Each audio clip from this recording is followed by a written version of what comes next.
దేవునామానికి మహిమ కలుగును గాక. కూడినటువంటి మీ అందరికీ ప్రభు పేరిట వందనాలు తెలియజేస్తూ ఉన్నాను. హల్లెలూయా, హల్లెలూయా, హల్లెలూయా. 106వ కీర్తన భాగము 43వ వచనం.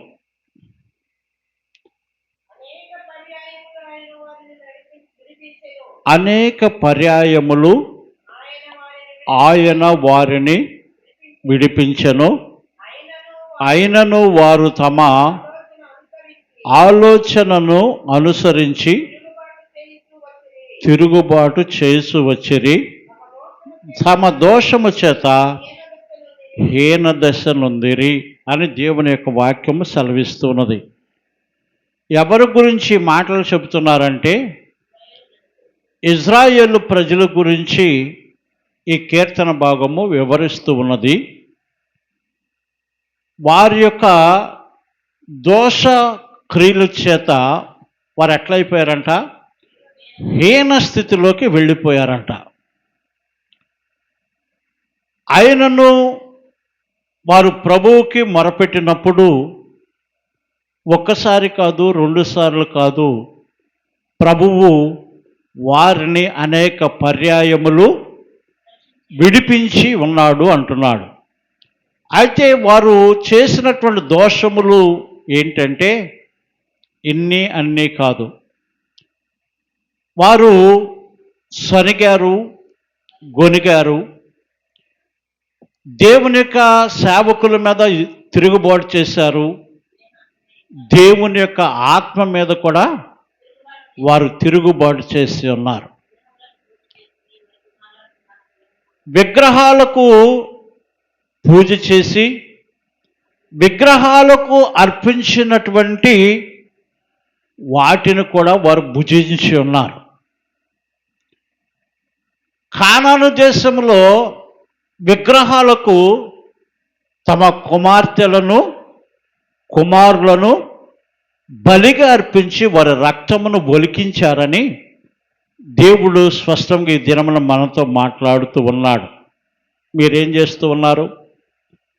దేవుని యొక్క నామమును రుచి చూసిన తర్వాత, బాప్తిసమును మీరు పొందిన తరువాత విగ్రహాలకు మొక్కిని తినవచ్చులే, పర్వాలేదులే, విగ్రహాలను మనసులో తలంచుకొనవచ్చులే, విగ్రహాలకు నమస్కరించవచ్చులే అని ఒకవేళ మీరు అనుకొనిచున్నారేమో.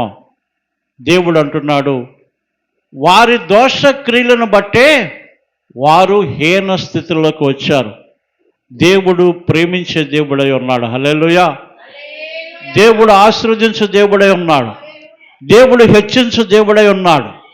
కానీ మన క్రియలు ఏ విధంగా ఉండాలంటే దేవునికి అనుకూలముగా ఉండాలని దేవుడు మనందరినీ కూడా కోరుకొని ఉన్నాడు.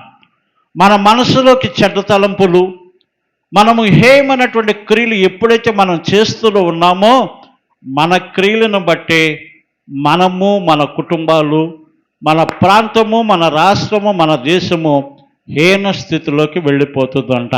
అప్పుడు అంటారు, నేను చేసిన క్రియలను బట్టి నా కుటుంబము హీన స్థితిలోకి వెళ్ళిపోయిందని అనరు చాలామంది. దేవుని దగ్గరికి వెళ్ళాం కానీ దేవుడు నాకు ఏమీ చేయలేదంటారు. నీ క్రియలను బట్టి నువ్వు ఒక్కసారి పరిశీలన చేసుకోవాలని దేవుడి జనాన మాట్లాడుతూ ఉన్నాడు. నీ మాటలు కొద్దివై ఉన్నావా?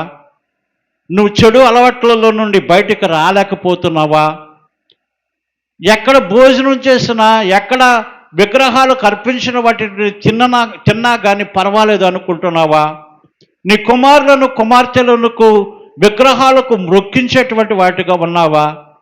నువ్వు ఏ స్థితిలో ఉన్నావో నీవు ఒక్కసారి జ్ఞాపకం చేసుకుంటే నీ హీన స్థితికి కారణం ఏంటో కూడా నీ దగ్గరే ఆ సమాధానము దొరుకుతుంది. కనుక ఇక్కడ న్యాయాధిపతులు 6వ అధ్యాయంలో కూడా ఇజ్రాయేలు ప్రజలు చేసినటువంటి క్రియలను బట్టి తమ శత్రువులు తమ మీద తిరుగుబాటు చేసి తమ పశువులను, మనుషులను ఇబ్బందులు పెట్టి ఆ శత్రువుల యొక్క పశువులన్నీ కూడా తోలుకొని వచ్చి వారి పంటనంతటిని కూడా నాశనం చేసినప్పుడు ఇజ్రాయేలు ప్రజలు హీన స్థితిలోకి వెళ్ళిపోయారంట.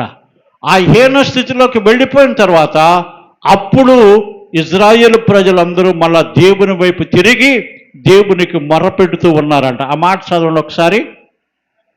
6వ అధ్యాయము న్యాయాధిపతులు ఎన్నో వచ్చును? 6వ అధ్యాయం 7వ వచ్చును. మిద్యానీయుల వలన బాధను బట్టి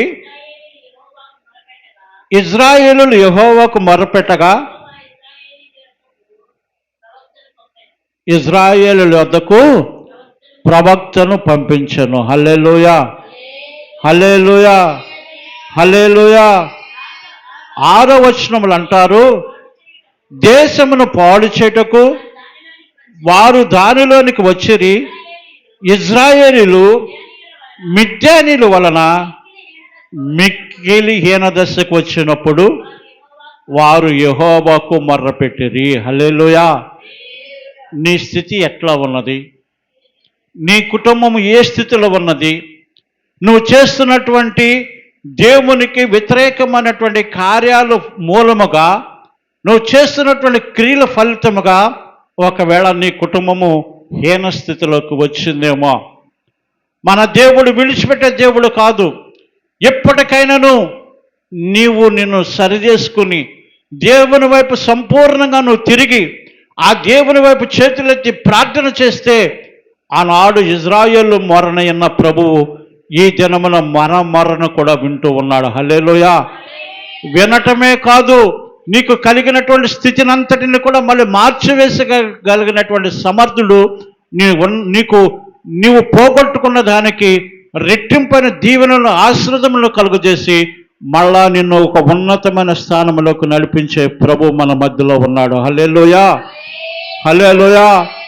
కనుక ప్రియ బిడ్డలారా, మనం దేవుని మీద సంపూర్ణంగా ఆనుకున్నామా లేదా? మన క్రియలు ఏ విధముగా ఉన్నాయి? మన ఆలోచనలు ఏ విధముగా ఉన్నాయి? మన తలంపులు ఏ విధముగా ఉన్నాయి?